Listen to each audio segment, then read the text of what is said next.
Simliya SSC board પરીક્ષા કેન્દ્રના પરીક્ષાર્થીઓ માટે શુભેચ્છા સમારંભ યોજાયો પંચમહાલ જિલ્લાના ઘોગંબા તાલુકાના સિમલિયા એસએસસી બોર્ડ પરીક્ષા કેન્દ્ર ખાતે પરીક્ષા આપનાર કુલ 960 પરીક્ષાર્થીઓ માટે આજરોજ સવારના 9 વાગે શુભેચ્છા સમારંભ યોજાયો હતો।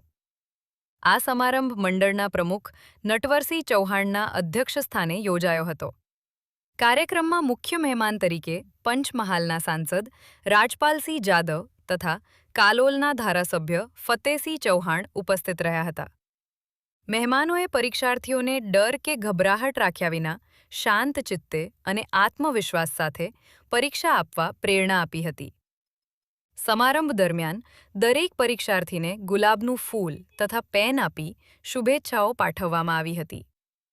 આ પ્રસંગે મંડળના મંત્રી રઘુવીરસિંહ ચૌહાણ, સિમલિયા ગામના સરપંચ વીરભદ્રસિંહ ઠાકોર, પરીક્ષા કેન્દ્ર સંચાલકો મનીષાબેન બારિયા, દેવેન્દ્રસિંહ પરમાર અને જયેશભાઈ પટેલ હાજર રહ્યા હતા। ઉપરાંત કોલેજના પ્રિન્સિપલ ડોક્ટર દિલીપકુમાર અમીન, પ્રકાશ હાઈસ્કૂલના પ્રિન્સિપલ વસંતકુમાર શર્મા, સ્ટાફગણ, સુપરવાઇઝરગણ તથા પરીક્ષાર્થીઓની નોંધપાત્ર હાજરી રહી હતી। મનોમંથન કાર્યાલયથી ઘોગંબા।